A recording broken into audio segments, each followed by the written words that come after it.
How are It's you? healthy here. I think Paul just kind of walked in the middle. Did anyone help you out? They brought Paul in while we're doing a live And read. he's just standing there awkward. It's a pleasure to meet you, Paul Anka. A pleasure. Yeah, let's get a good picture. Get over here, Jimmy. What are you guys a big doing? photo op. Nice. I love it. I can't stop reading the book. Yeah, the book My Way is going to be a big hit for Paul Anka. Some stuff in there. It's a lot of stuff. I wish I had more time with it. 'Cause I haven't finished it, and you started. Like, you've heard a million stories about old Vegas and Vegas in the 50s and the 60s, but for some reason, the way you described it is the best description I've heard of Vegas back in those glory days. Like, it really made me crave going to Vegas back in the 60s. Well, it was a place to be craved. I mean, it was the real deal when I was out there. I mean, the way I laid it out very carefully was, a lot of it was hearsay. A lot of people were on the periphery trying to capture it. But when you're there and you're living it, you're in the steam room with Sinatra and Davis and Dean Martin, and you're all running around nude. A lot of stuff happens. Did you ever see Milton Berle nude? Oh, and his third leg, yes. Is that true? All true. All true. There's enough for all of us in this room. Believe me, all true. Well, Frank was pretty good, too. Really? Oh, yes. Oh, yes. Of the Rat Pack, did Sinatra have the biggest hog out of the Are whole we Rat on the Pack? air? Yes. Yeah. Oh, gee. This I didn't mean anything I said. Are you kidding me? Francis was very well endowed. Yeah. Guy Marks. Yeah. Milton Berle was the guy. Yeah. That was it. I mean, I didn't get down and measure it, but I had good perception. I was watching, I went on just how you get into a YouTube loop and you start watching live videos. And I was just watching Sammy Davis from, he was overseas. It was after Candyman went #1. Right. And I think everyone knew Sammy, but people forget how, he was a great singer. Oh, he was incredible. I mean, he wanted to be Frank, but the guy as a singer was sensational. Frank adored him. They had a little outing there somewhere in the middle because of something. But when you get down to it, pound for pound, he was the greatest entertainer for me. I mean, I'd sit and watch this guy at the Sands, and we knew each other very, very well. Nobody liked him. Nobody liked this guy, and I learned a lot from him.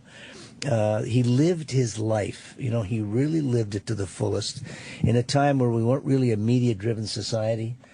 And the stuff that he got into and put his courage of his convictions behind it, you gotta really hand it to him, because he went through a lot of adversity and had a tough life, but so talented. And I don't see anybody today like him. A lot of guys copy him, but there's nobody like Sammy Davis or Frank Sinatra. And didn't Sinatra, I don't know much about Sinatra compared to other artists, but he really, he wouldn't work if they wouldn't treat Sammy right. He really loved Sammy Davis. He loved Dean Martin. He loved Sammy. He loved his friends.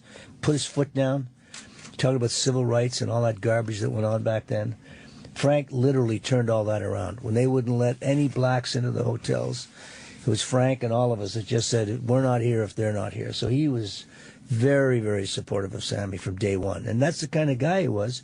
In a time where, you guys are, you're not my age, obviously, but pop music and that whole genre of stuff, show business was in its infancy stage back then. When you had Vegas and you had that crowd, that was it. Bobby Darin and I would look at those guys and go, we want to be like them. Right. We didn't see Hendrix coming. You didn't see the Beatles coming. You didn't see hard rock coming. Thus, it was all that Vegas vibe.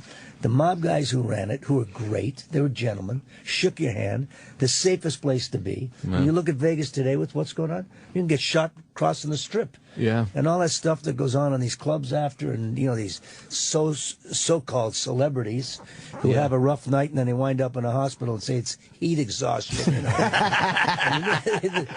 It's a whole new town out there. Yeah. So, back then, I loved it, and we loved working for those guys. They were really, really cool to work for. They took care of you. Absolutely. And you minded your business, and you knew the rules, and they really took care of you. These guys were just gentlemen all the way through. I mean, I've never had a bad rap, ever. Was there? I was going to. Musically, with Sinatra, he took your song, which My Way, and made it into a huge hit. Can you explain to me musically what Sinatra had that made him so special?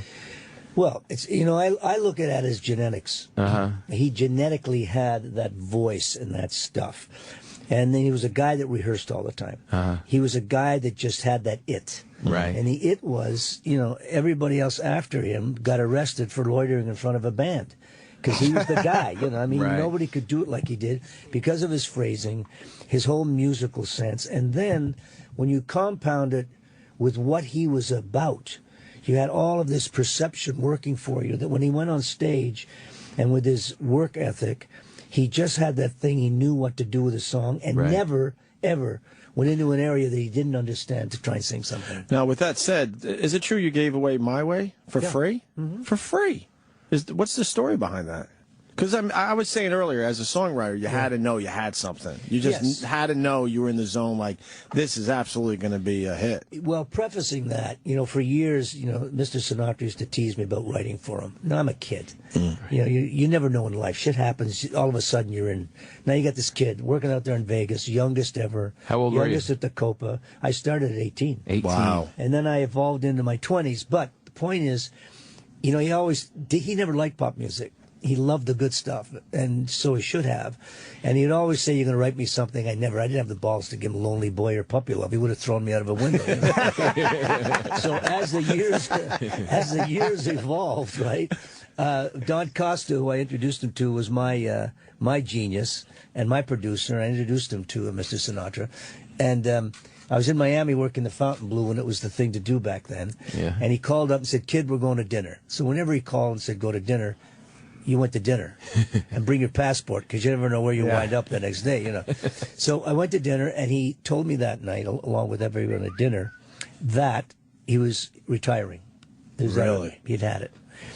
And what year was this? This was 67, 68, somewhere in there. So I was moved by that. I went back to New York, where I was living here, and I sat down at the piano at 1 o'clock in the morning, and I said, this is my last shot. I've got to write something. And I metaphorically approached it with him retiring, and now the end is near. Oh, wow. So I faced the final curtain and started to write itself. So everything in there, where I normally wouldn't use words like I ate it up and spit it out, it was all Sinatra. All Sinatra. Finished it at 5 in the morning, called him in Vegas, took a demo out, gave it to him with Costa.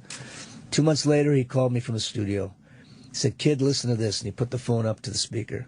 I'm in New York in my apartment. He played me My Way for the first time. Wow. He started crying. Wow. Because I knew I had something. Just knew it. Because nobody could sell a song. He could sing the phone book, The man was amazing. He was just an incredible artist. How old were you? I was in my late 20s. Late 20s. I was in my late 20s to write it. RCA Victor, the label I was at, were a little pissed because I didn't record it. I said, look, I'm old enough to write it, but I'm too young to record it. No kidding. Wow. It's all about Sinatra. When did you get your version out there? Oh, years later. Yeah. Years later. Yeah. And Elvis's version, I actually you may want to smash me for this, but I prefer Elvis's version. Like, I love when Elvis covers songs, and that, I loved it. There's a very great video of Elvis at the end where he's going, "We're going to do a number now, and I don't know the lyrics to it," and he goes, and then the band guy had to go, "It's my way," and he goes, "My way," like he was just so high. The guy had to tell him it was my way, and he's holding the fucking lyrics to it. Oh, poor Elvis. I used to sit with him in Vegas at the great artist too, great voice. Yeah. Great interpreter of songs. And we used to sit together, near the end. And he used to sit at Caesars backstage because he worked the Hilton and go, "Paulie, I'm going to do that song, Paulie. I really love that My Way." And I'd say, "Elvis, it's not your kind of song, man. You don't want to do that." He said, "No, man. It means a lot to me. I'm going to do that song." So anyway, he does it. And he called me and he told me about it. And I really got the kind of the intent and the emotion of it, because he knew what he was going through. It was the same kind of vibe I got from Sex Pistols, Sid Vicious. Yeah. I kind of went, what? When I first heard it, when Scorsese called and used it for the movie. But then I understood it meant a lot to him. I forgot that they did. I forgot, and they got a lot of shit from their fans when they covered that song. But their version is great too. Yeah. Yeah, real cool. So what I'm saying is, it meant something to Elvis. I loved his version. Absolutely agree. Only because I knew the backstory and the lead up where I tried to talk him out of it. Right. And how he really wanted to do it because it meant so much to him. Anyone else do My Way that we don't talk about? Yeah, there are any My Ways out there that you're like, "Oh, let's do that guy." Yeah, some of those. I ate it up and swallowed it. I'll give you a clue. There's some great versions, actually. One of my favorite is Brooke Benton. Brooke Benton. Nina Simone and Brooke Benton. I don't know that one. And the Gypsy Kings. I'll check it Yeah, out. you check it out. I'll definitely check it out. Do you like? Do you enjoy when people cover your music and like you don't know about it until you hear it on the radio, or is there something where you kind of want to be told beforehand, or are you just happy to hear it? Well, the the technicality of it and the infrastructure of our industry is before they do it, they need a license. Oh, they do. So they'll send me a piece of paper saying so and so is going to record it, and you go yay or nay. I mean, I've never said nay. Right. And you know in front what's happening. If you love it, you know, your songs are like your children. You know, you can't pick your favorite. You put a lot into it. And when an artist comes along with a different interpretation, like Tom Jones, you know, I could never have done She's a Lady. And Tom's got a great voice, a great artist. And when I wrote it for him, when somebody like that comes along and you're writing for them, I mean, it's, you know, I started as a writer. It all starts with the song, like Shakespeare plays the thing. Right. Yeah. Without that song, you're nowhere. You got to get back to the music. I mean, even today, I mean, you really got to get back to Man, you wrote a lot of hits. He wrote a lot of hits. And also, speaking of Shakespeare, Yeah. didn't you want to take his lyrics when you were younger and make songs out of them? Which I think is pretty ambitious for a really young guy to read Shakespeare and go, I want to make songs out of this. Well, I kind of played around with it just to get structure and see what was in it. It was obviously a lot more complicated and sophisticated in kind of the quatrains and the way he rhymed things. But it was kind of a test for me to play with it because I wanted to be a writer. I was working at a local newspaper as a cub reporter and got thrown into shorthand because I hated it. And I took music. And it all started from there, you know. And then I saw this girl who I had a crush on, this Diana, who was a few years older. And I started writing. You know, in a time there was no American Idol. You know, when I grew up, my link to the world was a radio. I'd go sit in the rug in my mother's living room and just listen to the radio. We had nothing to relate to. Yeah. And that started turning me on. I knew I had to get to New York. And I knew I loved to write, but it wasn't happening in Canada. So I entered a contest for IJ food stores. I saw an ad in the paper that said, collect Campbell soup wrappers and you'll win a trip to New York. So I went to IGN, I got a job, and I was packing groceries. And I was writing down all the women that bought the Campbell soup. So I win the contest from my district. I'm on a train with 40 guys, and they brought us down from Canada. I'm staying at the Sloan House here, up on the, 38th floor, and I'm looking at New York. I never saw a high-rise in my life. I'm from Canada to 200,000 people, and I knew that this was it. I knew I had to get down here and make it happen. So it all started from that whole writing experience, and then evolving into singing, breaking in a dressing room when Chuck Berry and Fats Domino were in town, and running up to Chuck Berry and singing my song. He says, it's the worst song I ever heard. Go back to school. Really? It's in his book. And then, but Fats Domino was cool. He was a nice guy. And anyway, fade in, fade out was a year later. I make Diana, and I'm on tour with guess who? Fats Domino and Chuck Berry. Wow. And did he remember you from the year before? I think he did, but didn't want to admit it. Yeah. And how old? You were about 18? 16. You were 16. Oh, I left. I wrote it at 50. I left at 16, yeah. Wow. Yeah. Was there an arc to your writing? Did it just kind of come out of the gates really explosive, or did you mature for you personally, did you enjoy it at a certain point more than another? Yeah, it evolves like anything. Yeah. You know, I mean, you start as a young teenager and you're writing about stuff that teenagers think about and what they do, right? You know, you have to realize all of us that started in the business, any of us, I mean, even you guys and what you do, you know, we're not born sophisticated.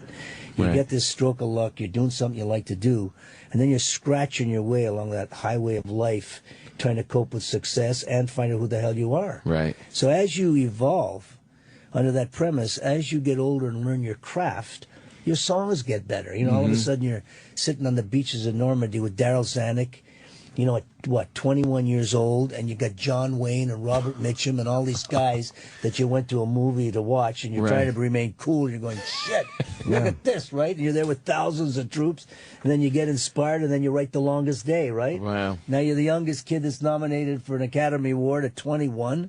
So you evolve. You say, well, I can do that. I'm going to do the Tonight Show theme. And then you do the Tonight Show theme. And then Buddy Holly. So, yes, you start to learn your craft if you keep yourself straight, keep the integrity of what you're doing, and continually improve and mature till you get to 27, 28, and you write my way.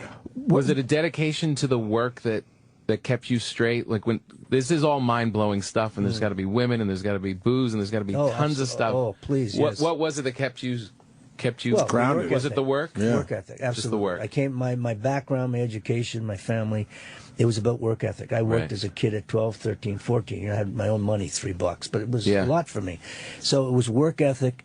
You know, I look at these kids today and I really feel for them because they're not handling it for a lot of reasons. Yeah. But, you know, back then, you have a #1 record, you're making $200-300 a week, a lot of money back then. Yeah. But you're realizing that your life has changed and you got a fortunate vibe going for you. You know, people are kissing your ass all day, and you're trying not to be an asshole because of it. You know, you're going, wait a second. But you realize that if you lose that, you know, it's like the old saying, you know, a man is defined by the occupation, and a woman is defined by the man she marries. But, you know, if you don't got that occupation going for you, and something that's working for you, you're kind of like, you're lost. It's over. Yeah. And I didn't want to lose that. I knew that if I kept producing, and if I kept working at it, that I could get some longevity out of it. I just never crossed the line to where it got me in trouble. You can remember, I was around that stuff. I saw Frankie Lyman shooting up. Wow. And, you know, you make these decisions, no and yes. Yeah. And then the Rat Pack and those guys who were great to be around. Yeah. And a lot of fun, but a lot of drinking and a lot of this, a lot of excess. You do a little of it, enough that you can get up and go to work the next day and keep what you're about. Right. But good question, because there's many times where you go, I could almost have blown. You could easily say yes. Yeah. Well, you said something interesting too in the book. You talk about people, and you said kids today, like in the fame, and you said that I wrote the quote down. Fame has become an end in itself, unattached to any achievement. Like people just now want to go. I want to be famous, not I want to be a songwriter or a singer, which will make you famous. They just want the fame without the point. When I meet with kids today, they want to do. It's I just want to be famous. Well, what do you want to do? Well, I don't know. I just want to be famous. I want to make money. What? And then you got the others that come up. They said, I'm a musician. I'm writing songs. I want to perform. And they hand me a computer. I said, what do you mean? They said, you're not a musician. It's a computer. Well, you know, and they sit and they write on these computers. Right. Now, I think times change, and I get it. But what we've lost here in all the technology in some cases is you're losing that heart and soul and blood of what real music and art was years ago. And when you start losing that, and it's all about this and this, which works in certain sectors of life, when you lose it in music, thus Adele, who steps forward out of nowhere, because the consumer's not stupid. You know, they know what they want, they know what they don't want to hear. So when they hear something that's got some substance to it, they go to it, and they'll go to good music. You know, I'm sure you've addressed it before, but the very famous tape of you yelling about the guys having shirts. Yeah. We love that. We had so much fun with that, Paul, I got to tell you. Oh, you and Howard Stern. We had a blast. We loved it. Listen, I get a lot of fan mail on it. I don't get it. And I'm one of, 8,000? The one I love is is Tommy Lasorda and... the actor that died, Orson Welles. Have you heard those? Oh, two? God, yeah. Of course. You know, we'd hired this guy. It was I think it was 1981. And I'm a perfectionist, man. You know, I go on that stage every night like it's the first time because, you know, I know if you just drop it a couple of times, you're gone. It's all about reputation. And I'm a stickler about the music and right down to what they're wearing because I respect my audience. And this guy we had hired had been with us 1 month. He wasn't that good, obviously. He had taped this meeting that I had telling the guys what was wrong with the show. It's like, what's the analogy? At the end of a bad ball game, right? Sure. And you get them in the locker room. Sure. Yeah. And I'm a straight cat. I mean, I just let them know right away what it is. So when I heard about it and it came slapping back, I said, it was that mother. I know exactly what it was. And I'm glad we fired him. But you listen to that, it's obvious that, you know what, the fucking guys were sloppy. And good for you to smash them. The guys get shirts. Yeah. I think the payoff for me was I got a call from Koppelman. He was a writer on a movie with Pacino. I think it was one of the Ocean's 11 or 12 or 13. And he needed to get motivated. Al did. And they wrote the scene from shirts. And they fitted it to Al, and then they had Al listen, Pacino, to shirts to get him to where he needed to be. And the guy called me and said, can we do that? I said, shit, go ahead. I don't care. How did you balance... you're a great songwriter, but you also were a really great performer. Was that a difficult thing of like, what stuff am I going to give to other people and how am I going to shine on my own? Yeah, good question, because, you know, it started, I wasn't sure when the Beatles hit what the future was for a lot of us. Were you guys scared? when they first hit? Like, well, I oh wasn't boy. really scared because my agent, Normie Weiss, because back then there's no, we're not media, okay? I'd come back and from France and say I had this croissant. Some people thought it was like a car, and then I said sat on a B-day, and they thought it was a movie. Nobody knew what anything was. And I'd come back after meeting the Beatles and tell people about them, and they would say, what? And I told my guy, Normie Weiss, who went over and brought them over in '64. But the point was, things got a little shaky because we got blown off the radio. What kept me anchored was I'd had the Tonight Show theme, The Longest Day, and then I packed up and I went to Italy. And I started selling like millions of records in Italian. And I had a career over there and went to Germany, did the same thing. So I didn't have to be here all the time. So when it got a little shaky, I realized that my writing was the most important. Right. And then as I stayed in Vegas and the gravitas remained from Vegas, watching those guys work, I started to grow into myself as a performer. It didn't happen right away. Right. I held my own, but it didn't happen right away. So this is like late 20s, early 30s? Yeah, probably my mid-20s. Mid-20s. Yeah, going into my 30s. And at some point it just clicked that I knew what I was doing on stage and I'd learned enough. Yeah. But I always felt that the writing was the most important, but I never wanted to keep it always for myself because I felt insecure about, wait a minute, how can I go and have a record out every 3 months? And why should Paul Anka be on the radio every year for the rest of my life? So it was Tom Jones. It was giving stuff away because it kept that other side of my life out there for people. And it's what I enjoyed doing because I started as a writer. I only started singing my stuff because nobody wanted to sing it. Who's going to sing, I'm so young and you're so old? I mean, the first line alone will turn you on. I'd love to sing that to my coworkers. How close were you to growing your hair out, though? And following the trend. Well, Bobby did it. Darren, he made the left, and we talked about it. And I said, Bobby, look, you're a great artist, and you could probably do anything. But it was just a jolt to everyone. I didn't really feel motivated because I was satisfied with the vibe that I was in, the niche that was really still working for me. Right. And I never felt that I wanted to compromise myself just for the sake of what was happening. Because when you compromise, even with the book, you compromise because you want people to like you. You never have any kind of progress. So I never believed in it in that way. And you guys were all about the same age, too. The Beatles and... Yeah, Bobby was a little older. Yeah. The Beatles and the Stones and those guys were around my age. A couple of them are a couple of years give or older. take a few, exactly, but within range. Yeah, absolutely. Can you talk about, too, I was flipping through the book, at every page there was something interesting. I'm not being polite. It really was unbelievable. And I landed on when you were talking about meeting with Sinatra for one of the last times you saw him, which was a dinner you guys had together. Yeah. And could you talk about that? 'Cause it was really interesting, one of his regrets. Well, I always loved being in his company. He was a very warm human being. And he loved his friends, and he was always a lot of fun. And near the end, obviously, it wasn't all working. And we were all touched by that. And I had dinner with he and his wife, Barbara, at the MGM where he was working. And somewhere during the course of the meal, he said, I've really got one big regret. And he said, I always wanted to do the Marlon Brando part in The Godfather. He says, I called everybody. I tried to go in an audition. That should have been me doing that. Nobody felt that part like me. And, I couldn't get anybody to listen to me. But he wanted to play The Godfather. Wow. That's such an odd thing to look back on. Yeah. I guess everybody, if you're going to regret something, not playing The Godfather. That's a pretty good regret. That's not a bad one to have. Right. Yeah, exactly. I regret that I didn't bang that 5 in Connecticut. that's like a real... And Annette Funicello passed away, and you were close. Sad day. Yeah, we were close. She was part of our young teenage scene back then. She came out on tour. She was huge for Disney. America loved her. She was the one. She was just that girl next door. Yeah. And they put her on tour with us. And obviously there's me and Frankie Avalon and Fabian, and we're teenagers. It's not about the money; it's the women. Yeah. And everybody loved her. And anyway, I started writing for her. She was very shy about singing, even though she could, but she really had somewhat of a, I'm not sure. And I kind of helped her through all of that, and wrote an album for her. But she was a very professional, dedicated family woman. You know, her mother would travel with her.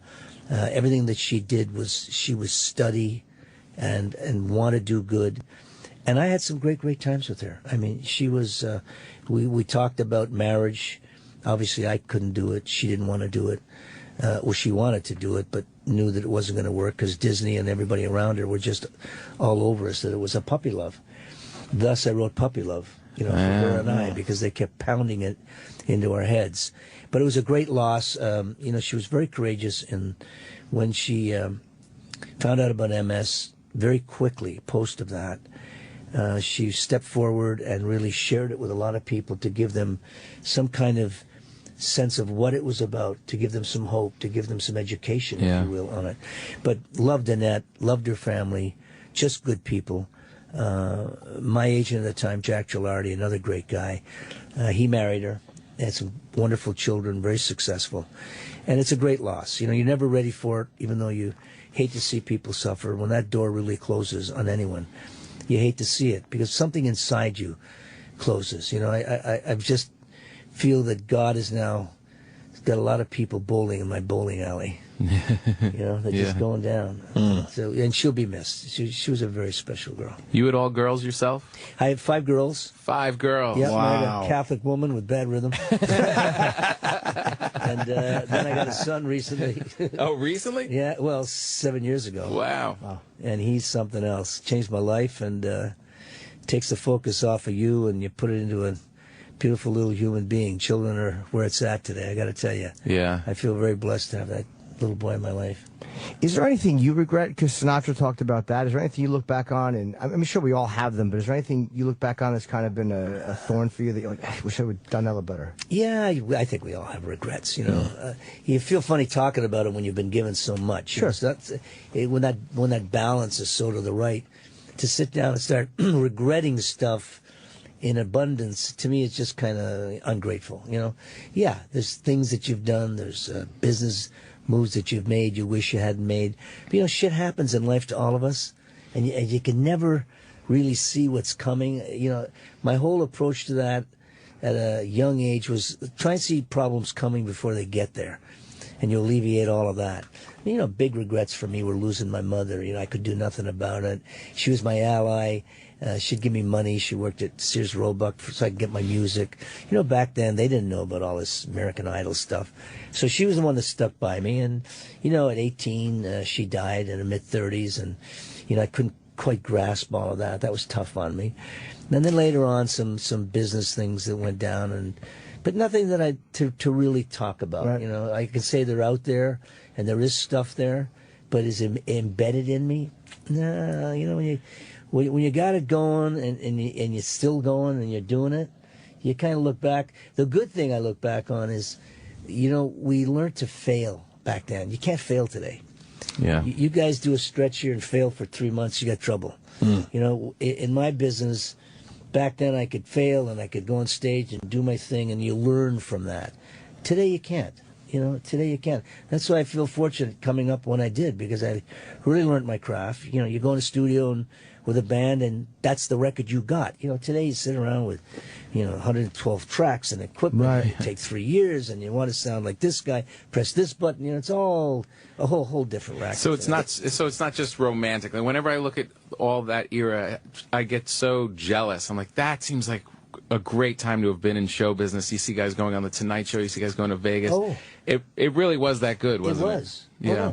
It was, but you had work. There was stuff to get there. Was it as crucial? Was it as severe as it is today? No, it was easier. Yeah. You know, smaller group of people. There was everybody had a camaraderie about them. Everybody had a protectionism about each other. And it was cool with those guys. And they were loose and it was real stuff.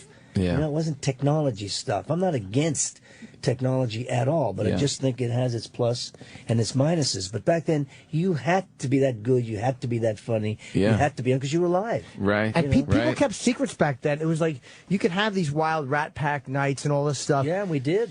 But it's like, you know, And it you look wouldn't at get now, out. it's TMZ. It's a matter of, let's see, you can snap a cell phone a photo of somebody doing something wrong and then put it out there. And back then, these guys just didn't have that. It was like you guys would hang out and do what you did. And, wasn't a and walk. media-driven society. We'd get in that steam room. I mean, forget about it. It was. I mean, who's coming through the door now, and how many? And it's fun. You know, it was guy fun. There was nothing wrong with it. Right. And everybody gets all wrapped up in the mob and what were they like? They were great guys. You know, they were gentlemen. They spoke softly. If you didn't get out of line, nobody bothered you. We shared women. We shared laughs.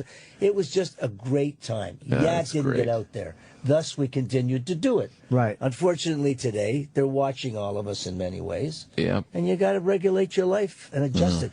Because people are getting destroyed today. Their lives are getting destroyed. Their occupational vibe is getting destroyed because they don't know how to deal with that kind of criticism. And some of them are too young to know how to compute it.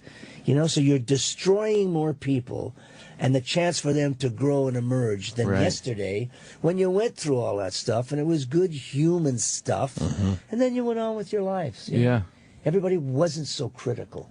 Today, everybody's got an opinion. I know. I mean, opinions, they're like assholes. Everybody has one. I mean, everyone has an opinion about something. You watch these shows with these judges, you know, and they have to fill the time. Half of them don't know about music, right? Yeah. And they're feeding these kids like, you're a superstar. What do you mean a superstar? The kid needs Vaseline up their butt. They're so nervous to give me a superstar. Does the technology bother you in just audio, just listening to music, the compression of digital music? Does that bug you at all, or you think it's I'm a purely? I'm a today guy. I appreciate everything from yesterday. I really get the technology and I use it to its best benefit. Right. Okay, and it's worked for me in a lot of things. My new CD. You know, I got Frank Sinatra on there. Yeah. I've got Michael Jackson on there. Wow. I mean, I got guys on there because of the technology. It's called duets, by the way. Yeah, the duets. And we got Willie Nelson and Dolly Parton and Michael Bublé. And, you know, a lot of it because of the technology, we were able to have all those people there. Right. You know, like if I speak to Bublé, he's in his studio in Vancouver, and I'm in L.A., and we're making the record. Wow. So the technology, when it works, is great. But it doesn't bother me when I know it's been used right. Right. And I know a lot of people are going back to vinyl, and I love that sound. Right. And it's honest shit. I mean, that stuff is, you go in a studio, you write the notes, and you get 3 hours to get it, and people work hard, and it's honest, and it's real. Yeah. Technology is a whole other application. Right. You don't like when it makes up for. I'm sorry. You don't like when it makes up for a lack of talent or a lack of work. You like when it's just it adds, it makes things more convenient. Exactly. Because Are we talking about auto-tuning? Yeah. Yeah. Well, you know, a lot of these singers out there today, and they'll go nameless because I don't rap my fellow artists. You know, they can't really sing. You know, so and that helps them and gets them where they're at. But you got to live by that. So you go and lip sync in concert, and that in itself is a whole other. Right. Drives me nuts watching lip sync. I watched McCartney when he did the Super Bowl. He didn't lip sync. I know. He didn't lip sync when he sang at the Super Bowl. He sang. Yeah, right. Makes me fucking nuts. Yeah. These dummies running around lip syncing. I love when the record skips. Oh, it's just so great. That happened to me on American Bandstand. Did it? You had no choice. There's no bands. You go on and do your record, right? Right. So I'm doing Diana, and the guy's playing a record. You know, sometimes you get a bad record. And I'm singing away. I'm scared to death. I'm 17. I love you with my heart. Uh-oh, uh-oh, uh-oh, uh-oh, uh-oh, uh-oh. Oh, no. Uh-oh. What did you do? What could I do? I'm just looking around, uh-ohing. I don't know what's not to me. Uh-oh, uh-oh, uh-oh. Hey. Did they fix it? Yeah. We went from that to the end of the record. Oh, please. Wow. That happened. What was the girl on the Saturday Night Live, the sister of Jessica? Oh, God. The sister, remember Not when Jessica Simpson, her sister. Ashley Simpson. Oh, yeah, Ashley of course, Simpson. yes. Oh, man. That happened to her at a football game, I think, right? Yes, it was No, it was on SNL. SNL. Oh, it was. SNL. Oh, it absolutely was, yeah. Yeah, It was it was humiliating And for her. they're telling us Paul has other press. That's too bad. I have I'll hang. That's okay. Another great part in your book, too, where you talk about Dean Martin and seeing him at the end. It's just so sad how this you know, it seems like he broke down after his son passed Well, away. the son died. Look, a loss of a child, man, and, you know, you don't even want to go there.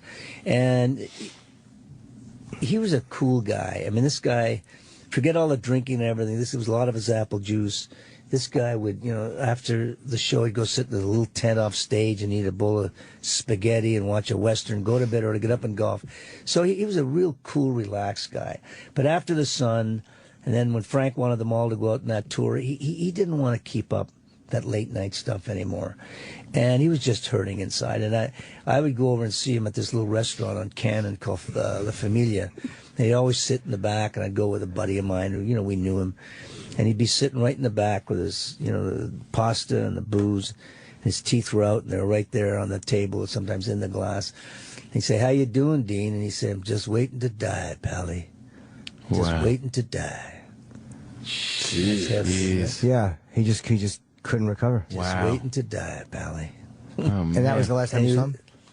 Well, no, I saw him after that. You know, I saw him, you know, other restaurants near the end, but he was like that at least the last couple of years, you know. And a nice guy. You know, all those guys, Sammy, Frank, Dean, they were really cool guys. You know, they were men's men. When they liked you, you know, they behaved with that fun because they'd been given this incredible life. And even after they all passed, and I remember we were so sad, I said, look on a happy side. These guys have lived the life of three guys. Yeah. They lived like they were 250 years old. But they lived, and they were honest about it. And whatever they went into that wasn't normal to others, it was what they wanted to do. And they were great guys to be around. All of them. They were gentlemen. They were really gentlemen. I can't really say as the kid growing up around it, and I benefited from it, that they did any bad stuff. They always got my vote, no matter what they did. Wow. They just weren't malicious guys. What was this? Is an amazing. I like taking photos of people I like too, and your photo collection just shits all over mine. You get the Beatles and Elvis, and I love the Jerry Lee Lewis in 1958 going to, I think, Australia. Australia on a plane. You don't see many guys with a photo with Jerry Lee Lewis. So what kind of guy was he? He was wild. Jesus, he didn't like me. I didn't like him. Oh, really? Oh, really? Well, we had an off and on thing, right? Because I was this young kid having hits, and he was older, and he was pissed. And, you know, he liked to drink. But he just didn't like me, and I didn't like him. So we went at it a lot. We had a fight at 35,000 feet over the Pacific. And then we'd roll back to take a picture, and then he'd get after me.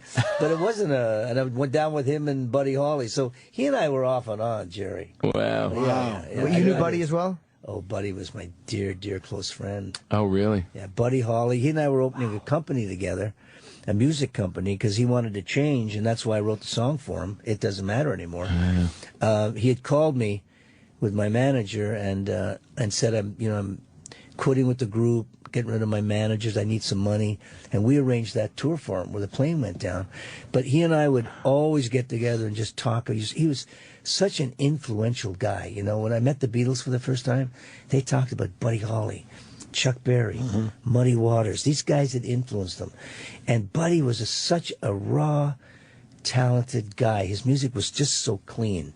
Wow. And we would talk about forming a business together after he got his affairs straightened out, and we were going to have a music company together. And when he called, and, you know, I wrote the tune for him, and I said, let's go to New York. We'll use a big band. That was the first big band with strings and all that stuff that he liked that I was doing with You Are My Destiny and all that. And we went in the studio here in New York, and here was Buddy Holly coming off a three-piece band with a huge string section and all this shit around him. And he does It Doesn't Matter Anymore, right? And it starts to climb up the charts, and then a few months later, I get that phone call. Just devastated all of us. Man, oh, man. Yeah, what a talented dude. The book is called My Way by Paul Anka, and I wish I had read the whole thing. I just didn't have time to. But what I've read is every page I turned to, just to get like little notes and discussion points, was packed with something that I wanted to read. And you start off writing about Vegas, and it's fantastic what I've read of this book. Thank you very much. I really, really want to read the entire thing, and you have a fascinating life. I think it's going to do well. I think it's going to do well. I mean, you can't, even if you don't like certain kinds of music, you can't not be interested in the lifestyle that these guys, and I love the honesty in this. Well, you know, that was a big decision, how open I cut the veins here. And I realized that I'm not going to write a fluff book. I'm not going to get into what Frank had for breakfast, or Frankie Avalon and I had a cannoli contest in Wildwood. Who cares, you know? You're ultimately maybe stepping on some toes, and I hope not. But I wanted to be very honest about what my experience was. And the message in there with all of that honesty of what I saw. You know, you have to remember, there's always a lot of hearsay, and there was a lot of hearsay about the mob and Frank and all that. But I was there, and the message in all of that is they, as in myself, were just human beings, you know? And don't stand in judgment, because I'm not a judgmental person. But however we carried on, or however they carried on, or the things that happened to me in my life that affected me, this is the honest facts in terms of where we're at today as a society. We're all crying out for honesty and what's true, from the country to this. And I see a lot of people that come out there and just bullshit and write fluff and, you know, come in and you guys have to suck it up and deal with it. And I figured, you know what?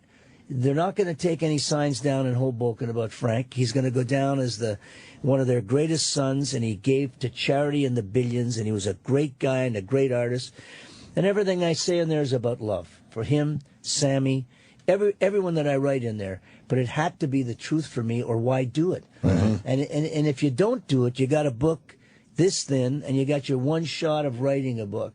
And at my age, I figured, you know, if a couple of people get pissed because they really don't understand it, that's their fault. Right. You know, I'm not going to sit and tell lies and leave stuff out and have people go, well, wait, we heard. You know, because I'm accessible. But a lot of guys that write these books about these people or those times, they're on the periphery. They've never left their little hometown, and they're gathering material. Right. I was there. Right. I was on the 50-yard line. I was in the locker room. I saw it. I smelt it. I did it. So I'm going to tell. Right? And you're able to write it. You're a really good writer. Well, what a great interview, man. Yeah, we this appreciate was a great our show man, is over. I love your show. I'm listening to your show. Thanks, Paul. Thank I you. appreciate The it. great Paul Anka. It's called My Way. And also, the CD is called Paul Anka Duets, and it's the same cover on both. It almost looks like they're purposely Annie coming Leibovitz, out. I got to tell you, she did a great job. Oh, it's Annie Leibovitz. Annie Old Annie Leibovitz cover. Leibovitz, huh? Right. She's so talented, and what a lovely woman. I loved working with her. And her contribution was just great. And her photo in the Vanity Fair piece, she's just a very talented human being. I have to thank her. And everybody at St. Martin's and Sony, they've been an incredible team. You know, I've always said that success has many fathers. I got a lot of good people around me that really have brought this to fruition for me. Right. Well, Awesome. you certainly did it right, and I'll say for the record in closing that Paul is probably the best-smelling guy we've had here in a long time. It's unbelievably good stuff, whatever. But I wanted to ask you when you came in, but I figured that might just have a weird It might have been tone. my girlfriend, because we were like hanging out real heavy till this morning. And I guess we will see everyone tomorrow. Absolutely. The great Paul Anka. Thank you.